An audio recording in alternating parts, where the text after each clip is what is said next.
음악의 아버지라고 불리는 분이 있죠. 바로 조지 프리드릭 핸델이라는 분입니다. 아마 여러분도 너무나 잘 알 거예요. 영국 왕실의 사랑을 받으면서 이 프리드릭 핸델이라는 사람이 승승장구를 하게 됩니다. 그의 삶에 패배란 없어 보였죠. 그런데 어느 순간에 생각하지 못한 인생의 흉년을 경험을 하게 됩니다. 오페라 산업이 파산을 했고, 뇌졸중으로 오른쪽 몸이 마비가 되었고, 그리고 또한 지독한 우울증에 빠지게 되었습니다. 과거의 성공의 기억들이 희미해져 갈 즈음에 이제 프리드릭 핸델의 친구 한 사람이 그를 찾아옵니다. 사람들은 이제 핸델의 시대는 끝났다라고 얘기했지만, 이 친구는 핸델을 찾아와서 하나의 대본을 건네다 주었습니다. 핸델은 그 구절들을 읽으며 눈물을 흘리기 시작합니다. 왜냐하면 그 대본 앞에 하나의 성경 구절이 적혀져 있었기 때문이죠. 그 본문이 바로 이사야 53장 4절에서 6절의 말씀입니다. 우리 함께 읽어보겠습니다. 그는 실로 우리의 질고를 지고 우리의 슬픔을 당하였거늘 우리는 생각하기를 그는 징벌을 받아 하나님께 맞으며 고난을 당한다 하였노라. 그가 찔림은 우리의 허물 때문이요 그가 상함은 우리의 죄악 때문이라. 그가 징계를 받음으로 우리는 평화를 누리고 그가 채찍에 맞음으로 우리는 나음을 받았도다. 우리는 다 양 같아서 그릇 행하여 각기 제 길로 갔거늘 여호와께서는 우리 모두의 죄악을 그에게 담당시키셨도다. 아멘. 인생의 성공 가운데 있을 때 미처 이 핸델이 이 성경 구절을 알지를 못했고 그 말씀의 의미를 깨닫지 못하였습니다. 하지만 철저한 패배감 가운데 있을 때 이 하나님의 말씀이 자신의 삶 가운데 들어오는 거예요. 그래서 내가 그렇게 대단한 사람이 아니었다라는 걸 깨닫고 나에게 오신 분이 예수 그리스도다라는 것을 깨닫게 되었습니다. 핸델이요, 이 말씀 앞에 머무르게 됩니다. 그리고 무려 24일 동안이나 식사도 거른 채 이제 곡을 쓰기 시작을 합니다. 그렇게 탄생한 곡이 바로 인류 최고의 걸작인 핸델의 메시아입니다. 메시아. 인생의 흉년 속에서 하나님께 무릎을 꿇었을 때 하나님은 이전에 알지 못한 것을 깨닫게 하셨고 그의 인생을 은혜의 계보로 바꾸어 주셨습니다. 저는 오늘 룻기가 바로 그 흉년을 이긴 사람들의 이야기라고 생각을 합니다. 그래서 오늘 여러분과 제가 함께 말씀을 나눌 때 나의 인생의 흉년은 무엇이었지? 그리고 나의 지금의 흉년은 무엇이지? 그리고 이것을 흉년을 풍년으로 바꾸기 위해서는 어떻게 살아가야 될까? 여기에 대한 답을 말씀을 통해서 함께 찾아가 보시면 좋겠습니다. 룻기는 오늘 성경 통독 본문입니다. 아마 이 자리에 오시기 전에 룻기 다 통독하고 오신 분들도 계실 거예요. 그렇죠? 눈빛이 흐려지는 분들이 제법 많이 보이시는데요. 오늘 본문입니다. 룻기 1장부터 4장까지. 그래서 일부러 여러분과 함께 이 말씀을 나눴으면 좋겠다 이런 생각이 들었어요. 룻기는 한 가정의 이야기로 시작을 합니다. 그런데 이 한 가정의 이야기가 한 가정으로 끝나는 것이 아니라 한 민족으로 점차 넓혀지는 것들을 보게 됩니다. 그저 한 가족의 이야기가 어떻게 한 민족에 대한 이야기로 바뀌었을까? 거기에는 바로 하나님의 놀라운 역사가 담겨져 있는 것이죠. 하나님께서는 이 한 가정이 온전히 세워졌을 때 이스라엘 백성 가운데 얼마나 놀라운 풍년이 벌어질 수 있는지를 보여주고 계십니다. 보면은 우리가 살아가면서 어떤 신앙의 가치와 기준으로 살아가야 되는가를 말씀하여 주십니다. 우리가 지난 사사기를 보았는데요, 사사기를 관통하는 하나의 맥락이 있죠. 그것은 바로 그때 왕이 없으므로입니다. 그때 왕이 없으므로. 왕이 없기 때문에 할 수 있는 일이 얼마나 많은지 모릅니다. 그런데 그 할 수 있는 일을 많이 한다라고 해서 그것이 옳은 길은 아니다라는 것이죠. 오히려 왕이 없었더니 그들의 삶이 얼마나 황폐해지는지 모릅니다. 그런데 여기에서 왕은요, 그 이스라엘의 왕을 뜻하는 것이 아니라 바로 하나님을 왕으로 모시지 않았을 때 나타나는 문제에 대한 것이죠. 우리 삶에 하나님이 없으면 문제가 생기기 시작합니다. 오늘 룻기는 그것을 하나에 비유하는데 그것이 바로 흉년입니다. 흉년. 하나님이 없으면 우리의 인생은 흉년이다. 흉년은요, 먹고 살 수 없다라는 것이죠. 과거에 특히 이 룻기의 배경을 쭉 보면 흉년이 우리는 딱 하나의 단어밖에 없잖아요. 흉년 이렇게 쓰잖아요. 그런데 이스라엘에는요 흉년이란 단어가 제법 많습니다. 그런데 왜 흉년이란 단어가 많냐? 흉년의 정도에 따라서 사용하는 단어가 달라요. 그런데 오늘 본문에서 말하는 흉년은 라브라고 하는데요, 그 흉년 중에서도 가장 극심한 흉년입니다. 그러니까 먹을 것이 하나도 없는 그런 상태를 바로 라브, 오늘 본문에 나타난 흉년입니다. 근데 이것은 한 가정의 문제가 아니라 한 민족의 문제이죠. 근데 성경은 한 가족에게만 집중을 합니다. 왜냐하면 다른 민족들은 자리를 움직이지 않았어요. 그런데 이 한 가정만 모압 땅으로 이주를 하게 되었습니다. 결국 베들레헴에 살았던 한 가정이 모압 지방으로 이주를 한데, 오늘 보면은 그 사람의 이름을 엘리멜렉, 나오미, 그리고 말론, 기럨, 이렇게 4명을 소개하고 있습니다. 당시 베들레헴을 떠나 모압 땅으로 가서 사는 것이 대단히 이례적이었죠. 이방 땅에 살아간다는 것. 게다가 엘리멜렉의 집은 그래도 제법 베들레헴에서 잘 사는 집에 속하였습니다. 그러니까 굳이 모압 땅으로 가지 않더라도 베들레헴에서라도 살아갈 수가 있었습니다. 그런데 이들은 이주를 결심하고 떠나게 됩니다. 엘리멜렉의 이름은 하나님은 나의 왕이십니다. 좋은 이름이에요, 안 좋은 이름이에요? 대단히 좋은 이름이죠. 엘리멜렉, 하나님은 나의 왕이십니다. 그러면 나오미는 뭐예요? 기쁨이라는 뜻이잖아요. 나오미는. 여러분, 이 둘이 합쳐졌습니다. 둘이 부부가 되었어요. 하나님은 나의 왕이십니다. 그리고 하나의 이름은 기쁨. 뭐예요? 하나님이 나의 왕이시기 때문에 기쁨의 가정이 된 거예요.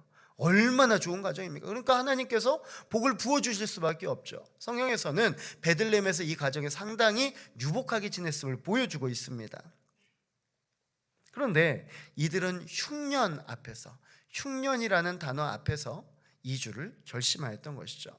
더 풍족함을 위해서, 다른 이들은 가만히 있는데 더 풍족함을 위해서 이들은 모압 땅으로 향하였습니다. 그러면 모압 땅이 인생의 답일까요?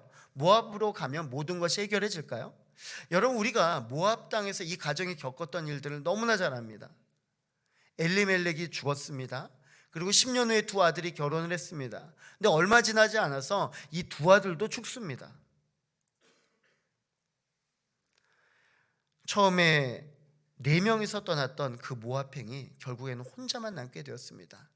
그 중에서 이제 모압 여인을 며느리로 맞아서 이제 여자 3명이서 살아가고 있었던 거예요.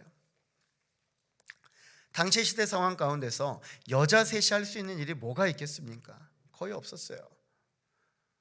두려울 수밖에 없습니다. 그러다 보니 이 흘러가는 시간 속에서 나오미가 무엇을 해야 될지 이제 모르겠는 거예요.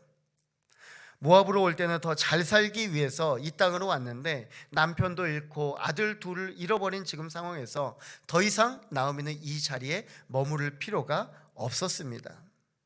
우리가 보면 전통적으로 원하는 며느리감이 있죠. 여러분은 요즘에 이제 결혼 많이 하게 되잖아요. 그러면 이제 생각하는 배우자감들이 있습니다. 자신이 생각하는 배우자감도 있고 부모님이 생각하는 배우자감도 있어요. 그래서 보면 나는 마음에 든다, 나는 마음에 안 든다, 뭐 이런 말을 하잖아요. 근데 뭐예요? 어떤 분들은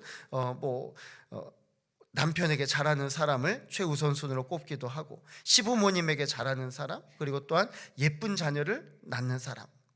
예전에는 고부간의 갈등도 대단히 많았어요. 근데 요즘에는 고부간의 갈등이 별로 없는 것 같아요. 근데 생각해 봤어요. 말씀을 준비하면서 왜 이렇게 요즘에는 시어머니랑 며느리가 잘 지낼까 보니까 따로 살아요. 그렇죠? 예전에는 어땠어요? 함께 살았어요. 함께 사니까 고부간의 갈등이 생길 수밖에 없죠. 그래서 이런 생각을 해봤습니다. 그렇다면 지금 나오미의 입장은 어떨까? 나오미는 지금 며느리들이랑 같이 살았잖아요. 그럼 과연 이 가정은 행복한 가정이었을까? 근데 성경에는 기록되어 있지 않아요. 이 가정이 행복한지 행복하지 않은지. 그런데 이후의 내용을 보면 나오미가 혼자 베들레헴으로 떠난다라고 했을 때 이 며느리들이 따라오려고 합니다. 그 말인즉슨 나오미가 꽤 며느리에게 행실을 잘했다라는 것을 알게 되죠. 여러분 어때요? 여러분 한때 아파트 이름이 되게 어렵게 이름을 지었잖아요. 이름도 잘 기억나지 않을 정도로. 왜 그랬어요, 여러분? 시어머니 시어머니 못 찾아오라고, 아파트 혹시 찾아올까 봐. 그랬더니 문제가 생겨갖고 다시 이제 아파트 이름이 씌워졌어요. 왜 그래요? 시누이를 데리고 와갖고 이제 시누이까지 이제 데리고 오니까 안 되겠다 싶어갖고 다시 씌워졌다고 그래요. 여러분, 나오미에게는요 희망이 없었어요. 자신의 아들들도 없는데 며느리가 뭘 하겠습니까? 그래서 며느리를 두고 이제는 자신만 베들레헴으로 떠나기로 하였습니다. 본문을 보면 모든 것의 시작은 흉년입니다. 흉년. 우리 모두는 인생의 풍년을 꿈꿉니다. 그렇죠? 어려서부터 어떻게 하면 내가 인생의 풍년을 최대한 오랫동안 누릴 수 있을까 준비를 합니다. 학창 시절부터 준비를 하고 또한 이제 직장을 잡으면서 이후에도 마찬가지죠. 우리의 인생의 목표는 계속해서 풍년을 살아가는 것입니다. 그런데 우리가 살아가다 보면 알 수 있죠. 순탄하고 걱정 없는 삶만 있습니까? 그렇지 않죠. 언제나 우리의 삶 가운데서는 어려움도 있고 때로는 슬픈 일도 있습니다. 당연히 풍년뿐만이 아니라 흉년도 있다라는 것이죠. 그러면 우리가 흉년을 피할 수 있습니까? 아니요, 피할 수 없어요. 흉년을 피하는 사람은 또 다른 흉년을 마주하게 되는 거예요. 그래서 오늘 우리에게 필요한 것은 어떻게 흉년을 피할까가 아니라 어떻게 흉년이 우리의 삶에 다가왔을 때 흉년을 이겨낼 수 있는 것인가, 어떻게 건너갈 수 있을 것인가, 여기에 대한 고민을 해야 된다라는 거죠. 흉년을 피하는 것은 인생에 도움이 되지 않습니다. 여러분, 그리스도인은 하나님께 물으며 인생의 흉년을 극복해야 합니다. 믿으십니까, 여러분? 그렇게 정말 생각하세요? 내 마음대로 모압 땅으로 가놓고 그때서야 비로소 하나님 왜 나에게 삶에 흉년 계속해서 주시냐고 말할 것이 아니라 모압 땅 가기 이전에 베들레헴에서부터 하나님을 붙잡아야 된다라는 것이죠. 오늘 나에게 중요한 질문, 과연 하나님은 내 인생의 흉년을 어떻게 이기게 하시는가? 사랑하는 성도 여러분, 우리는요 인생의 흉년을 경험할 때 이 베들레헴에 있어야 됩니다. 베들레헴이 뭐예요? 이 뜻을 보면 떡집이잖아요. 떡집. 먹을 것이 나눈 것이 베들레헴이에요. 베들레헴. 그것은 바로 예수 그리스도께서 계시는 곳이죠.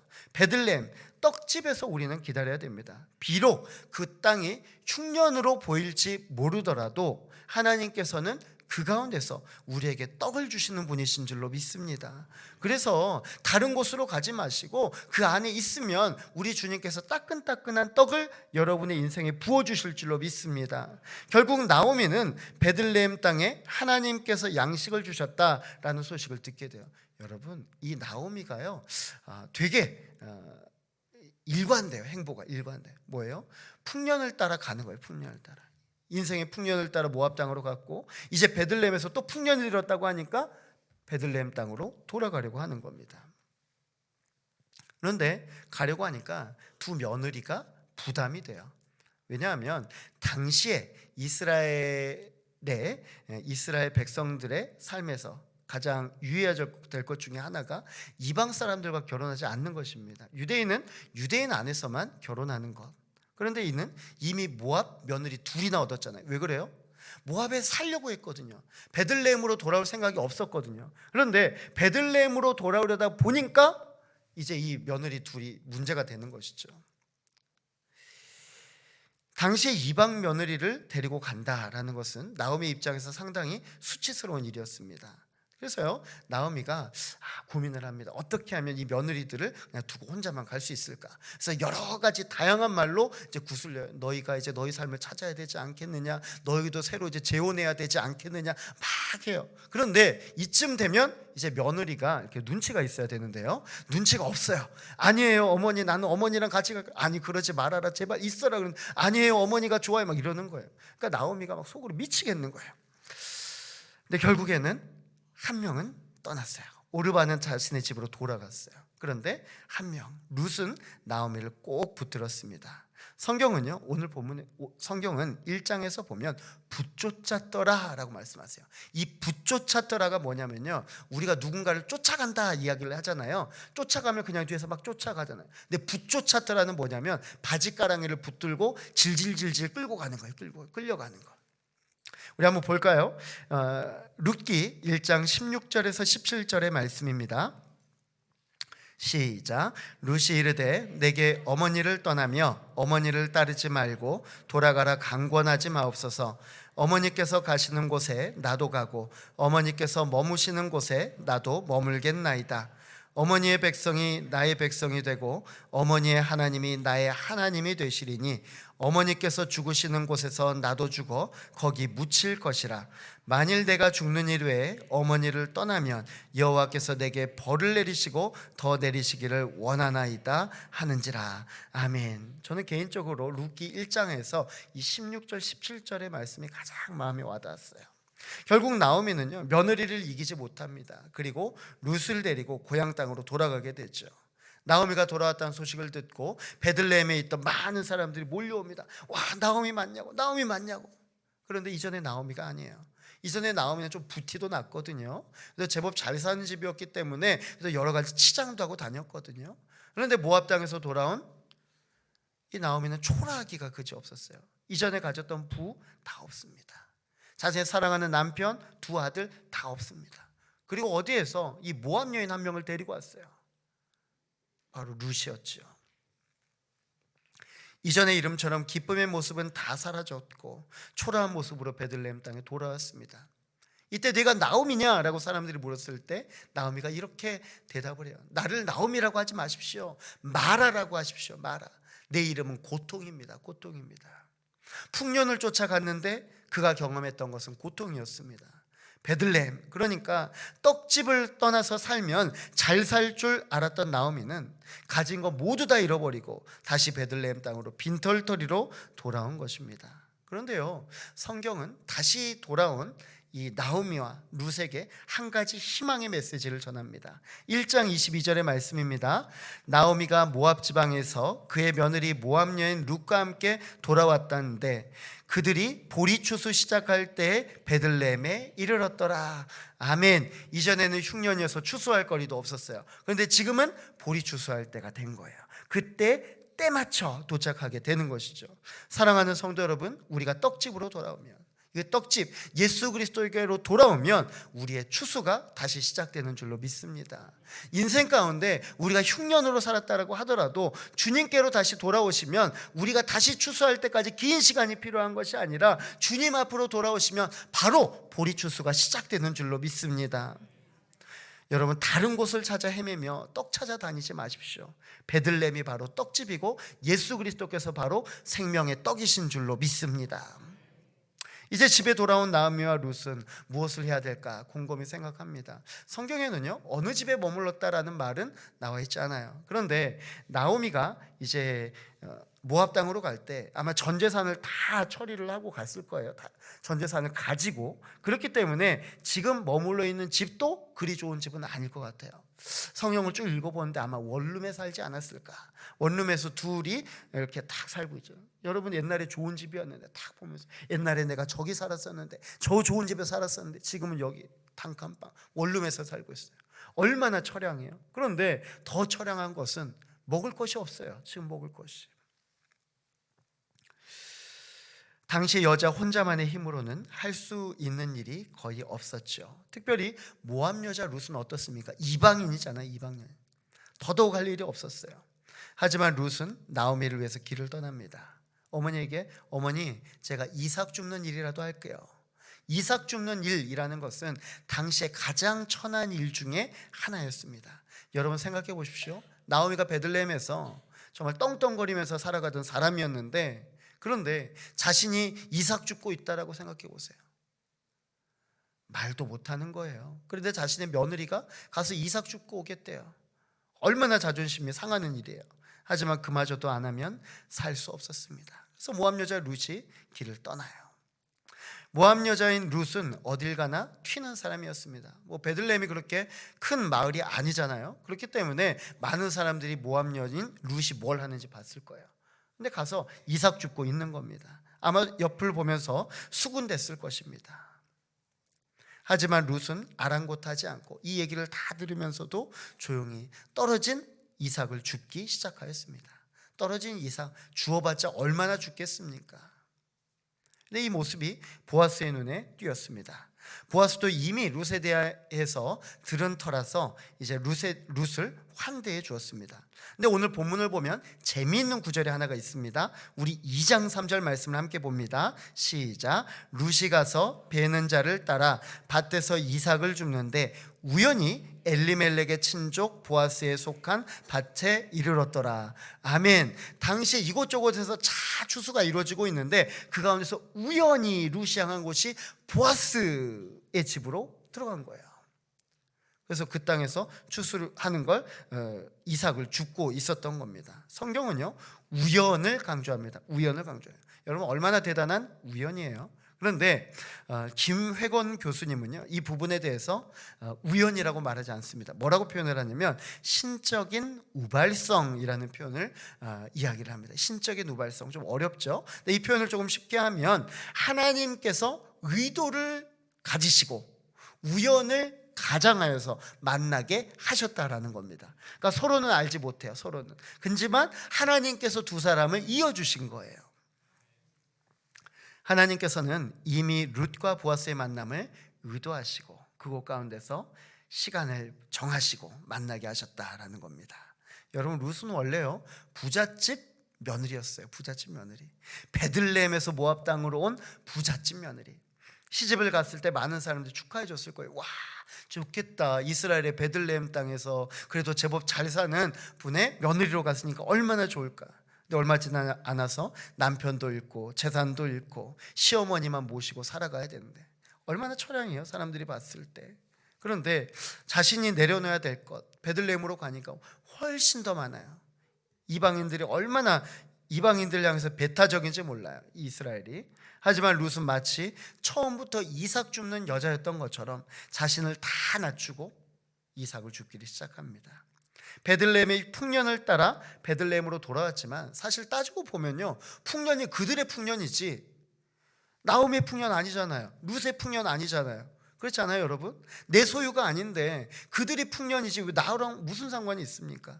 아무런 상관이 없었던 것이에요. 그런데 나오미는 풍년이니까 그 땅으로 가자. 내 소유는 아무것도 없는데요. 그런데 하나님께서는 기막힌 방법으로 하나님께서는 흉년을 풍년으로 바꾸어 주십니다. 하나님은 둘의 만남을 예비하셨고 이 만남을 통해서 보아스를 통해서 보호받게 하시는 장면이 이제 쭉 기록이 됩니다. 이것이 바로 하나님께서 주시는 특별한 은혜입니다. 룻은 보아스를 통해서 하나님의 은혜를 받게 하셨는데 오늘 한번 은혜에 대해서 한번 나눠볼까 해요. 첫 번째입니다. 우리 함께 읽어보겠습니다. 룻은 보호하심의 은혜를 받았습니다. 아멘. 8절에서 9절 말씀 함께 보겠습니다. 보아스가 룻에게 이르되 내 딸아 들으라. 이삭을 주우러 다른 밭으로 가지 말며 여기서 떠나지 말고 나의 소녀들과 함께 있으라. 그들이 베는 밭을 보고 그들을 따르라. 내가 그 소년들에게 명령하여 너를 건드리지 말라 하였느니라. 목이 마르거든 그 소년들이 길어온 것을 마실지니라 하는지라. 아멘. 우리 성도님들 중에 보면 이제 결혼 이제 하셨잖아요. 근데 결혼해서 남편과의 나이 차가 있어요. 어떤 분들은 동갑인 분도 계시고 뭐 한두 살 차이 나는 분도 계시고 제법 차이 나는 분들도 계세요. 그런데 여러분의 배우자를 향한 애칭이 있잖아요. 보면 뭐 이렇게 자기야라고 한다거나 아니면 뭐 오빠라고 한다거나 이렇게 보면 가끔씩 들려요 교회에서도. 그런데 여러분 그 중에서 여러분 혹시 이런 거 들어보셨어요? 여러분의 배우자한테 내 딸아, 내 아들아, 내 딸아, 내 아들아 그러는 거예요. 물론 이제 여러분의 남편들이 아들 같아 보이는 건 사실입니다. 그렇죠? 그런데 여러분 내 아들아, 내 딸아 이렇게 하진 않잖아요. 근데 그만큼 나이 차가 많았던 거세요. 룻과 보아스의 나이 차가 대단히 많았어요. 한마디로 보아스가요 결혼하지 않은 노총각이었습니다. 대단히 많이 나이가 늙었어요. 그런데 보아스의 눈에 이 룻이 참 예쁘게 보이는 것입니다. 보아스는요 룻에게 이러한 약속을 합니다. 고용에 대한 약속, 안전에 대한 약속, 그리고 복지에 대한 약속. 그러니까 한마디로 따지자면 4대 보험 들어줄 테니까 그냥 여기에서 있어라라는 거예요. 4대 보험 들어줄. 대단하지 않아요? 이것이 롯이 앞으로 보아스의 도움으로 보호하심을 받게 될 것이다 라는 것입니다. 룻이요 이렇게 하나님의 은혜로 보호하심을 받게 돼요. 그리고 이것은 오늘 하나님께 보호받는 우리의 모습을 두고 하시는 말씀입니다. 뭐예요? 이 보아스가 말했잖아요. 다른 곳으로 가지 말고, 다른 곳으로 가지 말고. 베들레헴에서 있었던 이들이 모압 땅으로 갔던 것처럼 다른 곳으로 가지 말고 이곳에만 있어라. 나의 밭에만 있어라. 여러분, 우리 주님께서 말씀하시는 것이 바로 이것이에요. 세상의 곳으로 찾아가지 말고 이곳에 머물러 있어라 라고 말씀합니다. 하나님은 우리를 하나님의 생명싸개 아래 보호하여 주시는 분이십니다. 그래서 다른 데 가지 말래요. 이 자리에만 있으면 된대요. 사랑하는 성도 여러분, 여러분이 어디를 가면 풍년을 경험할 수 있겠습니까? 바로 이 자리에 계신 여러분들 함께 이 자리에서 주 앞에서 머무르시기를 간절히 소망합니다. 두 번째입니다. 함께 보겠습니다. 룻은 위로의 은혜를 받았습니다. 아멘. 2장 12절에서 13절의 말씀입니다. 여호와께서 내게 행한 일에 보답하시기를 원하며 이스라엘의 하나님 여호와께서 그의 날개 아래 보호를 받으러 온 내게 온전한 상 주시기를 원하노라 하는지라. 룻이 이르되 내 주여 내가 당신께 은혜 입기를 원하나이다. 나는 당신이 하녀 중에 하나와도 같지 못하오나 당신이 이 하녀를 위로하시고 마음을 기쁘게 하는 말씀을 하셨나이다 하니라. 아멘. 여러분, 룻은요 상처가 대단히 많은 사람이었습니다. 모압 땅에서 살다가 남편을 잃었고요, 베들레헴으로 이주해 왔더니 이제는 사람들이 수군수군거립니다. 이삭을 주우려고 했더니 옆에 있는 사람들이 이삭 줍지 말라고 그래요. 계속해서 눈치 보면서 지내야만 해요. 완벽하게 이방인 대우를 받습니다. 당시에 유대인들의 기도 제목 중에 하나의 감사의 기도 제목이 있었는데요, 뭔지 아세요 여러분? 이방인으로 태어나지 않게 해주셔서 감사합니다. 이방인으로 태어나지 않게 해주셔서 감사합니다. 유대인은요 상당히 이방 민족에 이렇게 배타적이었습니다. 따라서 룻에게 있어서 타지에 살면 참 고통스러웠을 거예요. 나오미에게 말하지는 않았지만 하루하루의 경험들이 대단히 고단했을 것입니다. 그런데 보아스가 룻의 이런 마음을 알고 마음을 달래준 거예요. 위로해 준 것입니다. 이것은요 그냥 먹을 양식을 중구하는 또 다른 차원이에요. 마음을 위로해 줬어요. 룻의 입장에서는 전혀 기대하지 않았던 모습이죠. 따로한 이런 모습에 당혹스러웠어요. 왜 나한테 이러지? 보아스를 경계합니다. 그리고 룻이 이렇게 말해요. 나는 당신의 하녀 중에 하나와도 같지 못하오나, 나는 당신의 하녀들보다도 못한데 왜 나에게 이렇게 환대해 주십니까? 이렇게 얘기하는 거예요. 룻이 얼마나 자존감이 떨어져서 살아가고 있었는지를 보여주는 거예요. 하지만 보아스는 룻이 시어머니를 잘 돌보는 것, 또 모국을 떠나서 베들레헴에서 잘 정착하고 있는 것, 이런 모습들을 다 보았어요. 그리고 보아스는 룻에게 물질적으로 뿐만이 아니라 심리적으로 안정될 수 있도록 도움을 주었습니다. 이것이 바로요 하나님의 위로예요. 하나님의 위로. 여러분, 하나님은요 그냥 주시는 분이 아닙니다. 하나님은 위로하시는 분이십니다. 위로하시는 분. 여러분, 우리가 자선할 때요, 자선은 그냥 무언가를 건네주는 거잖아요. 내가 가진 물질, 내가 가진 것들을 나눠주는 것이잖아요. 그런데 자선, 물질적인 뿐만이 아니라 그의 마음을 달래주고 있다는 것, 이것이 얼마나 큰 은혜인지 모른다라는 것이죠. 아무도 내 곁에 없다고 느껴질 때 하나님께서는 언제나 여러분과 함께 계시는 줄로 믿습니다. 우리 하나님은 위로의 하나님이십니다. 사랑하는 성도 여러분, 하나님께서 마음을 살피시며 그리고 여러분을 돌보시는 분이십니다. 성경은 말씀합니다. 내가 행한 일에 보답하시기를 원하며 이스라엘의 하나님 여호와께서 그의 날개 아래 보호받으러 온 내게 온전한 상 주시기를 원하노라. 여러분이 한 차원 더 깊어집니다. 봐봐요. 방금 전까지는 보호해 주시겠다고 했잖아요. 그 다음에 위로해 주시겠다고 했잖아요. 그런데 뭘 더 주신다고요? 상을 주신대요. 보호를 받으러 온 내게 온전한 상 주시기를 원하노라. 여러분 꼭 기억하십시오. 하나님께 가까이 함이 여러분과 저에게 복인 줄로 믿습니다. 사랑하는 성도님들의 삶에 하나님의 보호하심과 하나님의 위로하심과 하나님의 상급이 함께 하시기를 주님의 이름으로 간절히 축원합니다. 세 번째, 함께 읽어보겠습니다. 룻은 함께함의 은혜를 받았습니다. 아멘. 또 하나의 은혜를 받았어요. 2장 14절 말씀입니다. 식사할 때 보아스가 룻에게 이르되 이리로 와서 떡을 먹으며 내 떡 조각을 초에 찍으라 하므로 룻이 곡식 빼는 자 곁에 앉으니 그가 볶은 곡식을 주매 룻이 배불리 먹고 남았더라. 아멘. 여러분, 나름대로요, 밭에서도 계급이 있습니다. 어느 직장에 가든지 계급이 있죠. 한마디로 그곳에서 룻은 가장 낮은 위치에 있는 자였습니다. 밥도 어디에서 먹을까요? 함께 먹지 못하고 겸상하지 못하고 저 멀리서 혼자 떨어져서 먹는 거예요. 왜요? 룻이 이방인이었기 때문에. 그런데 보아스가요, 저 멀리서 혼자 먹고 있는 이 룻을 본 거예요. 룻, 거기에서 먹지 말고 나랑 같이 밥 먹자, 이렇게 하는 거예요. 생각해 보세요, 여러분. 주인의 지금 상에서 보아스가 밥 먹고 있습니다. 저기에서 막 종들이 밥 먹고 있습니다. 근데 맨 끝에 있는 그 룻을 갖다가 이쪽으로 오래요. 같이 밥을 먹재요. 한마디로 주인의 상으로 초대한 것입니다. 요한계시록 3장 20절의 말씀입니다. 볼지어다 내가 문 밖에 서서 두드리노니 누구든지 내 음성을 듣고 문을 열면 내가 그에게로 들어가 그와 더불어 먹고 그는 나와 더불어 먹으리라. 아멘. 여러분, 예수님과 함께 밥 먹는 것이 얼마나 커다란 축복입니까? 예수님의 제자들은 항상 밥 먹는 동안에 예수님과 함께 밥 먹는 것이 커다란 축복인 줄 알지 못했어요. 하지만 부활하신 예수님과 함께 만났을 때 식사 한 끼 한 끼가 얼마나 소중했는지 모릅니다. 그런데 예수님과 우리가, 이것은 바로 관계가 있다라는 것이에요. 예수님은 그저 우리에 위해서 군림하시는 분이 아니라 우리에게로 찾아와 주셨습니다. 그리고 우리 앞에서 낮아지셨어요. 왜냐하면 우리와 함께하기 위해서입니다.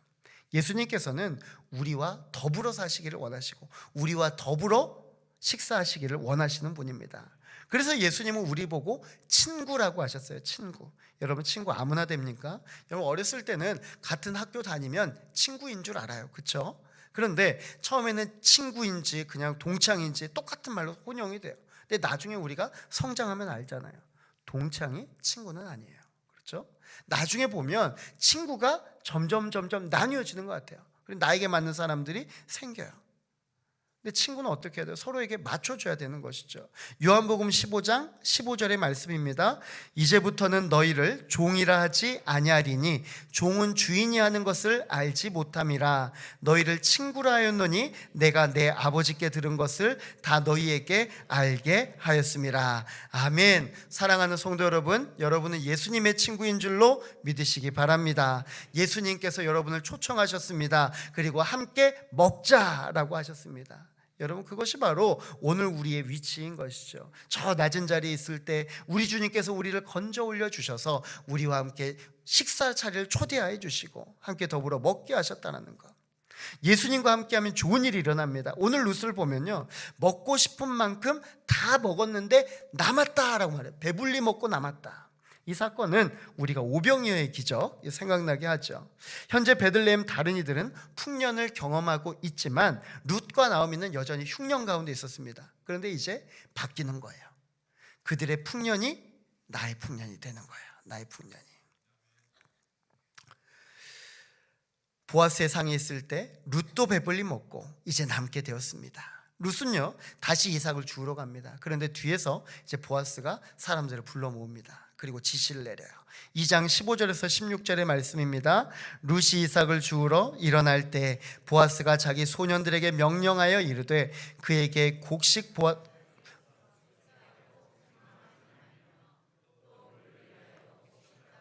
조금씩 뽑아버려서 그에게 줍게 하지 말고 꾸짖지 말라 하니라. 아멘. 여러분, 룻은요 이미 오늘 필요한 수확량을 다 채웠습니다. 그런데 보아스는 여기에서 그냥 은혜가 아니라, 따라해 보겠습니다, 넘치는 은혜, 넘치는 은혜를 부어주는 거예요. 한번 보시겠어요? 추수를 마치고 난 다음에 남은 이삭을 줍는 것이 원칙인데 보아스는 곡식단 사이에서 줍게 합니다. 이게 뭔 말인지 알아요? 곡식단 이렇게 딱 쌓여져 있잖아요. 그럼 거기에 곡식들이 있잖아요. 그럼 여기서 뽑아가는 거예요. 뽑아가.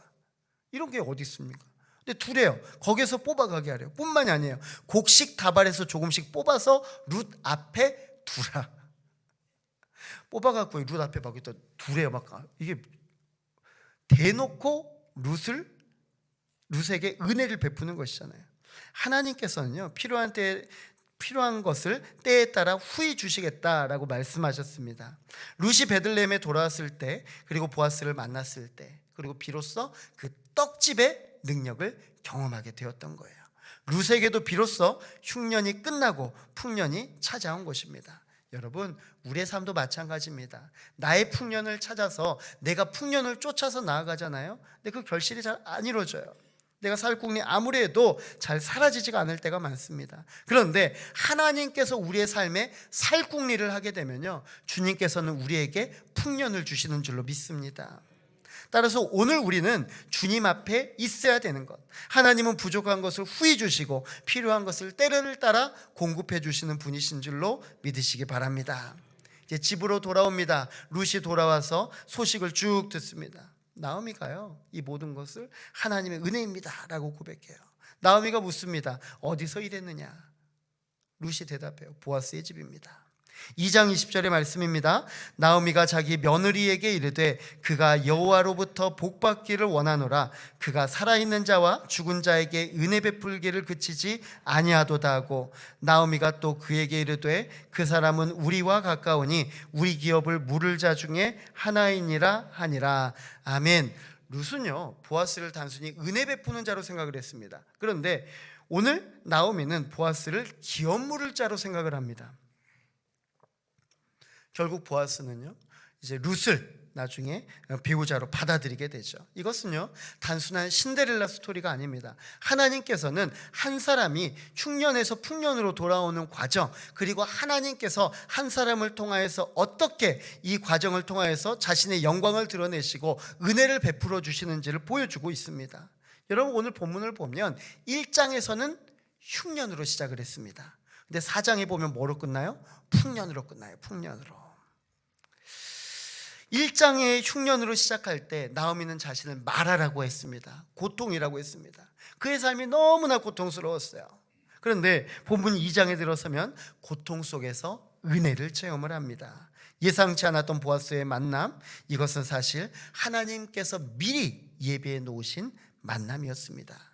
본문 3장에 들어서서는 이제 새로운 안식을 바라보게 됩니다. 보아스를 통하여서 하나님께서는 안식을 예비하시고 이제 은혜 가운데 룻이 거할 수 있도록 평안함을 주십니다. 그리고 마지막 본문 4장은 찬송의 삶으로 마치게 됩니다.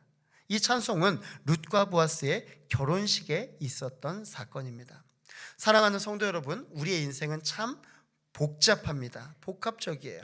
고통도 있지만 행복도 있습니다. 그런데 오늘 본문을 보면 고통으로 시작했다가 찬송으로 마무리됩니다. 이게 얼마나 감사한지 몰라요.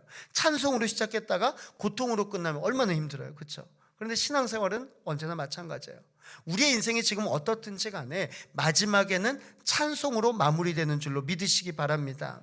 룻기 1장은 장례식으로 시작을 했습니다. 그런데 룻기 4장은 결혼식으로 마치게 됩니다. 희망이 있어요. 희망이. 그 다음에, 그리고 맨 마지막에는 계보가 나옵니다. 새로운 가정의 시작과 함께 이후에 태어날 사람들에 대해서 쭉 기록이 되어 있습니다. 그리고 그 기록의 끝에 가보면 누가 있느냐? 바로 다윗이 있죠. 다윗. 그리고 기록되어 있지 않지만 그 다윗의 후손에서 누가 나옵니까? 예수 그리스도가 나오게 되잖아요. 예수 그리스도. 모압 여인이었던 룻은 어머니의 하나님을 따라서 베들레헴으로 왔습니다. 그런데 그 계보에서 예수 그리스도가 태어나게 된 것이에요. 이방 여인이었던 이 모압 여인이 베들레헴 땅으로 돌아왔을 때 놀라운 역사의 주인공이 되었던 것이죠. 그곳에서 진정한 풍년을 경험하고 진정한 보호하심의 은혜를 경험하고 은혜의 계보를 잇는 사람이 된 것입니다. 이 모습을 본 모든 사람들은 그 가운데서 잔치를 벌였습니다. 우리 4장 11절에서 12절 말씀 함께 봅니다. 성문에 있는 모든 백성과 장로들이 이르되 우리가 증인이 되나니 여호와께서 내 집에 들어가는 여인으로 이스라엘의 집을 세운 라헬과 레아 두 사람과 같게 하시고 내가 에브라데서 유력하고 베들레헴에서 유명하게 하시기를 원하며 여호와께서 이 젊은 여자로 말미암아 내게 상속자를 주사 내 집이 다말이 유다에게서 낳아준 베레스의 집과 같게 하시기를 원하노라 하니라. 아멘. 요즘 결혼식이 참 많이 있죠. 얼마나 참 복된 소식인지 몰라요. 그런데 이 결혼식을 쭉 하다 보면 결혼식장에서 이런 말을 해요. 아이고 신부가 아깝네, 아이고 신랑이 아깝네, 막 그런 얘기를 해요. 그렇죠. 내 시선에 보기에 아이고 신랑이 아깝다, 신부가 아깝다, 충분히 할 수 있어요. 그렇다면 여러분 오늘 그런 거 평가 잘하시니까 한번 여쭤볼게요. 여러분 보아스가 아깝습니까? 룻이 아깝습니까? 누가 아까워요? 여러분의 시선으로. 예? 자, 그러면 쪽지 나눠드릴게요. 한번 쪽지 한번 적어서. 어때요? 일반적인 시각으로는요, 보아스가 아까워요, 여러분. 보아스는요, 첫 번째 결혼이에요. 근데 룻은 두 번째 결혼이에요, 여러분. 그리고요, 보아스는 되게 부자예요. 그런데 룻은요, 모압 여인에다가 아무것도 없는 빈털털이에요. 거기에다가 시어머니까지 모시고 있어요. 그럼 여러분 어떻게 해요? 균형이 맞습니까? 누가 아까워요? 일반적으로는 보아스가 아까워요. 당연히 보아스가 아깝다고 할 거예요. 그런데요, 오늘 이 4장의 찬양의 내용을 쭉 보면 여인들이 막 찬양을 하거든요. 근데 그 찬양의 가사 중에 뭐가 나오냐면, 본문을 보면 여인들이 룻 때문에 보아스가 앞으로 잘 될 거예요, 이렇게 얘기를 하는 거예요. 룻 때문에 보아스가 잘 될 거예요. 여러분 대단한 고백이지 않습니까? 게다가 룻은요, 지난 결혼 생활을 통해서 아기가 없었던 사람이에요. 그런데 이제 보아스와 결혼하고 바로 아기가 생겨요. 사랑하는 성도 여러분, 오늘 여러분의 인생은 어떻습니까? 오늘 보아스와 룻 사이에서 은혜의 계보가 시작이 되었습니다. 여러분이 있는 모압 땅은 어디입니까? 여러분은 여전히 흉년 가운데 있습니까? 여러분은 여전히 고통 가운데 있습니까? 사랑하는 성도 여러분, 혹시 그렇다면 오늘 우리가 말씀을 통하여서 볼 수 있습니다. 사랑하는 성도 여러분, 다른 곳에 거하지 마시고 베들레헴으로 돌아오시기를 바랍니다. 예수 그리스도께로 돌아오시기를 바랍니다. 그곳에 바로 생명의 떡을 취하시기를 바랍니다. 예수님께서 여러분을 흉년에서 풍년으로, 그리고 고통에서 기쁨으로 바꾸어 주실 줄로 믿습니다. 나의 삶을 진정한 풍년으로 인도하실 그 하나님을 전적으로 의지하며 나아가는 이 자리에 계시는 모든 복된 성도님들 되시기를 주님의 이름으로 간절히 축원합니다. 하나님 아버지